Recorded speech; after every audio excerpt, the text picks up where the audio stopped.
Hi everyone, welcome back to my channel. I know I have been missing in action for a bit. I have just been really busy and just so many things happening at the same time. But anyway, I am back bigger and better. And for today's recipe, we've got this beautiful jollof rice and peppered beef. So let's get on with it. So this is the pepper mix I will be using for my recipe. Here I've got some bell peppers, onions, tomatoes, chili peppers, and some Scotch Bonnet peppers. I haven't got ginger here. I usually use ginger for my jollof rice, but because I will be using the pepper base for stew as well, I have decided to omit the ginger because I don't like the taste of ginger in stews. But if you want, you can add ginger as well. To prepare the pepper base, I will be transferring all the ingredients into this blender and then blend until smooth.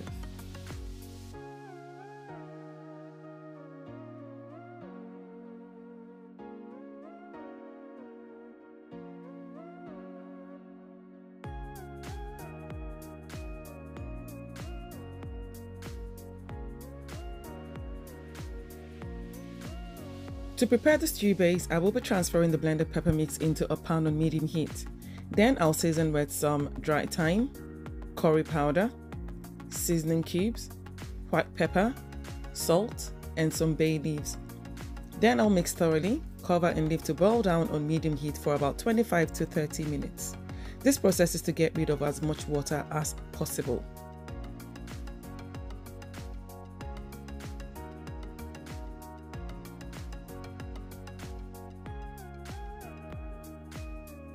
Now to prepare the peppered beef, I will transfer the thoroughly washed beef into a pan on medium heat. Then I'll season with some chopped onions, curry powder, thyme, seasoning cubes, and just one Scotch Bonnet pepper. I love adding the whole Scotch Bonnet pepper because I just want a teeny bit of heat in the meat.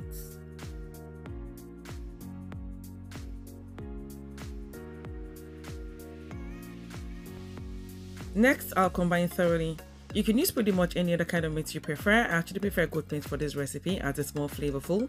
Chicken is also a very good alternative. I won't add water at this time as I need the meat to absorb the seasonings. Then I'll cover and leave to simmer for about 20 minutes. So it's been 20 minutes and it's time to check back on the beef. As you can see, the meat has sweat out quite a lot of moisture. At this stage, I'll add, oh my god, H factor. At this stage, I'll add enough water to cover. Normally, I add just a teeny bit of water, but because we need the broth for the jollof rice, we will be adding considerably more. Next, I'll combine again and then cover and leave to cook until soft. This will take roughly 30 minutes on medium heat.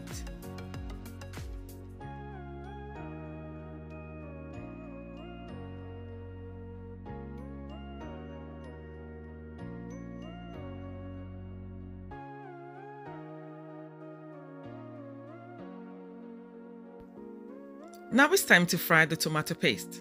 I've got a pan on medium heat and to this I will be adding a cup of vegetable oil. You need quite a lot of oil to properly fry the tomato paste. Don't worry, you won't be using everything for the jollof rice, so don't be alarmed. Next, I'll add some chopped onions. You need quite a lot of chopped onions as well for this because this is what is going to help to sweeten the sour tomato paste. Next, I'll leave to fry for about 2 minutes and then it's time to add the tomato paste.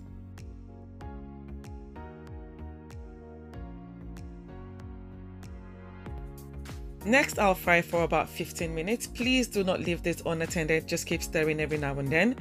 And I will be frying it, like I said, for about 15 minutes. And how do you know if it's done? Well, it will look something like this, or it will start to look like little pebbles. And that's how you know that it is ready to use. And once thoroughly fried, I will be setting it aside for later. Now it's time to check back on the stew. And as you can see, it is well fried. How do you know it's well fried? Can you see those little holes in there? Yes, once it starts to look like that, then you know that it is well fried. And to this, I will be transferring the tomato paste and also add just a bit of oil to it.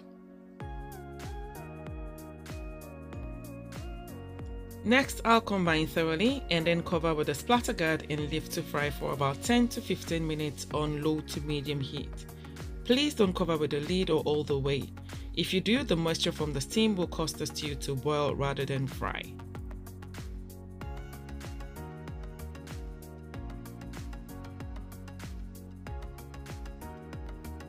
So it's time to check back on the stew, and as you can see, it is well fried at this time.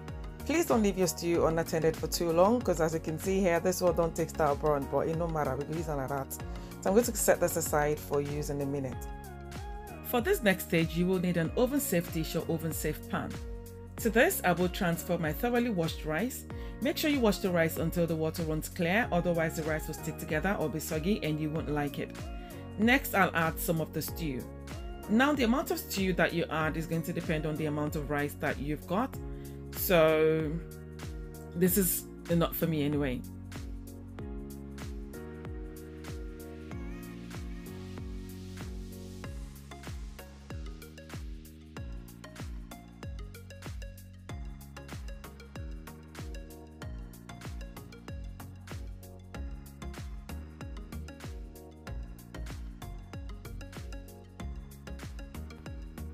So after combining thoroughly, it's time to add my broth. Again, the amount of broth you add is going to depend on the amount of rice that you've got. So I'm just going to do this gradually so I don't end up adding too much.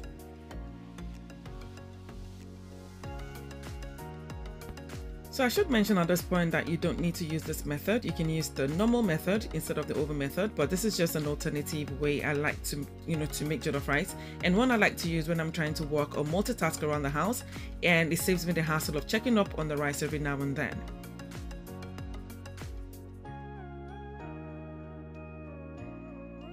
Once I've added enough broth, and yes, you can also use water, but you will need to reseason the stew if you're going to be using water. I'll then cover with cling film or a tight lid. This is to trap in as much heat and also to prevent the rice from cooking or burning too fast. I'll then place this in the preheated oven at 180 degrees Celsius and bake for 45 minutes to 1 hour. To prepare the peppered beef, I'll transfer some of the stew base from earlier into this pan here. I'll also add some oil from the tomato paste. Yes, you need oil because this is meat we're working with here. The amount of stew you add will depend on the quantity of the beef you're using.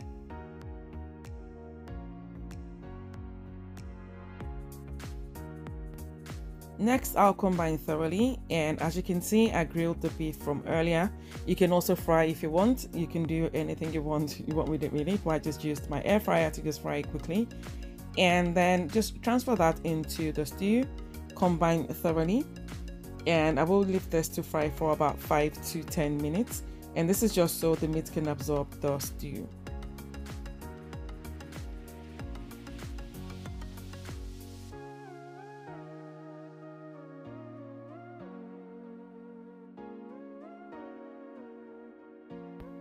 So it's been roughly 10 minutes, and as you can see, the meats are properly fried, and the aroma from this thing, wow, it was so good.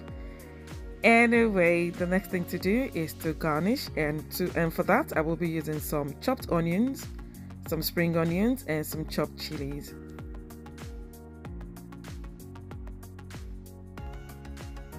Next, I'll combine thoroughly and then leave this to simmer for about 5 minutes. And after 5 minutes, it is ready. Doesn't this look just amazing? The taste of this thing, oh my god, you need to try this recipe. Honestly, it was really good.